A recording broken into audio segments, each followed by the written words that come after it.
Hello guys, welcome. इस video में बात करेंगे हम लोग बीएलएस इंटरनेशनल शेयर के बारे में। शेयर अभी 211 रुपये 80 पैसा के भाव पे चल रहा है और आज इसमें 1.88% का तेजी देखा गया है। ठीक है। इस वीडियो में इस स्टॉक का fundamental analysis as well as technical analysis दोनों ही हम लोग कवर करेंगे, तो अंत तक देखिएगा। तो सबसे पहले चलते हैं हम लोग screener.com पे और सबसे पहले समझते हैं कि एक्चुअल में कंपनी करता क्या है। तो BLS इंटरनेशनल, अगर आप इसके अबाउट में जाके पढ़ते हैं तो BLS international service limited is a part of 4 decade old BLS group. तो हम लोग को ये पता चलता है कि एक पुराना कंपनी का एक अच्छा खासा पार्ट है ये, with a global presence and diversified range of service. और बेसिकली ये वीज़ा, पासपोर्ट, ये सब से रिलेटेड काम करता है। ओवरऑल इसका 2325 ऑफिस है वर्ल्ड वाइड। और अगर हम लोग थोड़ा सा इसको जूम करके देखें तो हम लोग को पता चलता है कि इसका जो 86% रेवेन्यू है वो इंटरनेशनल बिजनेसेस से आती है और 14% इंडिया से कमाता है। ठीक है। अगर आप देखिएगा तो हाल ही में इन्होंने एक कंपनी को अपने अंडर एक्वायर भी किया था। अगर आप इसको देखते हैं तो यहाँ पे एक्विजिशन में आपको दिख रहा होगा कि 7 जून 2022 को 88.26% equity zero mass private limited का इन्होंने एक्वायर किया है 105 करोड़ 91 लाख में। और अगर आप अब बेसिक ओवरव्यू पे जाते हैं तो आपको पता चलता है कि इनका मार्केट कैप 8,701 करोड़ का है, तो एक ठीक ठाक डिसेंट साइज कंपनी है। इसका ROCE बहुत अच्छा है, 32.2% है। अगर आप इस इंडस्ट्री का पीई देखिएगा तो 36.3 का है, और अगर स्टॉक का पीई आप देखते हैं तो 42.8 का दिखता है, तो थोड़ा सा ये कॉस्टली साइड पे आपको मिल रहा है। रिटर्न ऑन इक्विटी भी काफ़ी शानदार है, 29.6% है। फेस वैल्यू 1 है, तो आपको इसमें स्प्लिट वगैरह का प्रॉब्लम भी नहीं आने वाला है।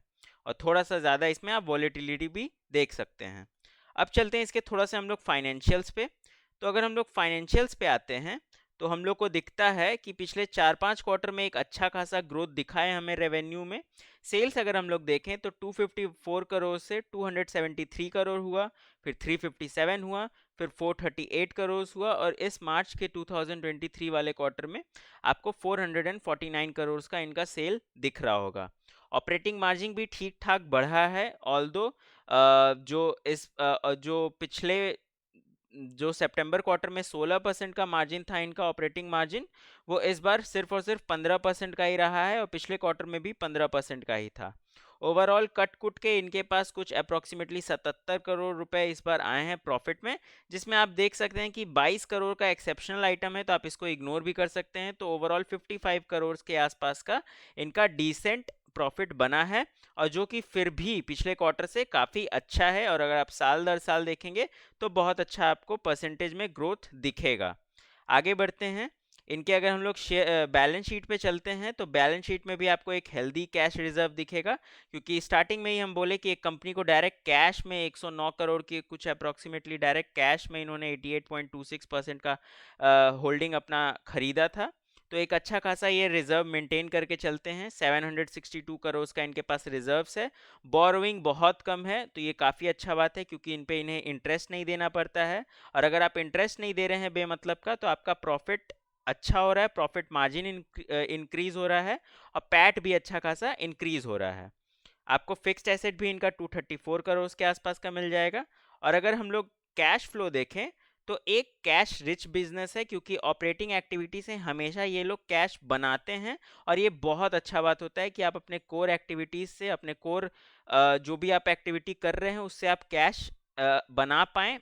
इससे पता चलता है कि आपका कितना अच्छा एफिशिएंसी है। आप जो भी सेल्स प्रॉफिट ये सब लिख रहे हैं, आपके पास कैश आ भी रहा है। आगे बढ़ते हैं। आगे अगर हम लोग शेयर होल्डिंग पैटर्न पे देखते हैं तो काफ़ी शानदार आपको दिखता है कि 74.41% का होल्डिंग प्रमोटर्स के पास है। एफ के पास 7.57% का है। डी इसमें पार्टिसिपेट कुछ खास नहीं करती है। और कुल मिला के 17.92% का होल्डिंग आपका पब्लिक के पास है। ठीक है, तो एक डिसेंट फ्री फ्लो भी है। अगर हम लोग ट्रांसक्रिप्ट खोल के पढ़ते हैं इस बार वाले का, और कुछ केपेक्स वगैरह का सर्च करते हैं कि मैनेजमेंट इस पे क्या बात कर रही है, तो आपको दिखेगा कि यहाँ पे आपको दिख रहा होगा, I think we have done basic infrastructure investment on assumption of the current volume of the operation. Any further new contracts will require further investment. We are ready to do that, but on a regular basis. We have been saying every year we have a normal operating capex requirement of 15 crores to 20 crores. तो इतना हम लोग को पता चलता है कि ये लोग हर साल 20 से 15 करोड़ के आसपास का capex में डालते हैं, अपना एक्सपेंडिचर में डालते हैं। ठीक है, तो ओवरऑल हम लोग इसका फंडामेंटल्स देख लिए। फंडामेंटल्स काफ़ी अच्छे हैं, नंबर्स बहुत अच्छा आ रहा है और बहुत ही नीश सेगमेंट में ये काम कर रहा है, तो बिजनेस वाइज भी बहुत अच्छा बिजनेस है। अब चलते हैं इसके टेक्निकल पार्ट पे। टेक्निकल पार्ट पे अगर आ जाएं तो हम ये प्रॉपर एनालाइज करके रखे हुए हैं, आपको भी बता देते हैं। कुछ अप्रोक्सीमेटली 194 का इनका बहुत दिन से रेसिस्टेंस चल रहा था, ये साल जैसे ही स्टार्ट हुआ था उसी दिन से, और एक प्रॉपर कप एंड हैंडल का इस बार ब्रेकआउट आया है, और वो भी जो ब्रेकआउट आया है उसके आसपास में काफ़ी बार रीटेस्ट और कंसोलिडेशन हुआ है बहुत छोटे छोटे वॉल्यूम्स पे। तो ये काफ़ी अच्छा हमको इंडिकेशन दिख रहा है कि यहाँ से काफ़ी अच्छा ऊपर जा सकता है स्टॉक। और अगर हम लोग ऊपर के रेसिस्टेंस वगैरह का बात करें और हम इसको वीकली चार्ट पे सेट कर दें, तो हम लोग को दिखता है कि ये हद तक अपने ऑल टाइम हाई पे ही है। तो अगर हम लोग इसको फिबोनाची से ड्रॉ करते हैं हाई टू लो, तो हम लोग को दिखता है कि इसका जो पहला टारगेट आने वाला है वो 240 के आसपास का आने वाला है, और 270 भी एक रीचेबल टारगेट आपको देख सकता है। तो ऊपर का 240 270 हो गया हमारा। अब हम लोग कोई भी ट्रेड लेते हैं तो एक एसएल जरूर लगा के रखते हैं। फिबोनाची को पहले हम लोग हटा देते हैं, फिबोनाची हट जाए भाई। हाँ, अब हम लोग देखेंगे कि एक हम लोग जो एसएल इसमें प्रॉपर लगा के रख सकते हैं, जो हमारा कंसोलिडेशन हुआ है उसके अगर इसके नीचे आ जाए तो ऑब्वियसली एक बहुत दिन तक हो सकता है कि यहाँ पे ही कंसोलिडेट करे और ऊपर या नीचे जाए। तो एक अच्छा खासा एसएल हम लोग इसको ज़रूर लेके चल सकते हैं, इस जोन को। 185 एक हमारा अच्छा खासा एसएल होने वाला है। ये थोड़ा सा टाइम लगा सकता है स्टॉक, लेकिन बिजनेस वाइज काफ़ी अच्छा है, तो अगर कोई चाहे तो इसमें मिड से लॉन्ग टर्म में भी इन्वेस्टेड रह सकता है। आई होप कि आपको ये वीडियो पसंद आया होगा। अगर वीडियो पसंद आया तो वीडियो को लाइक करिए, चैनल को सब्सक्राइब करिए, और आप हमारा फ्री व्हाट्सएप ग्रुप भी ज्वाइन कर सकते हैं। Link is in the description. Thank you, bye bye.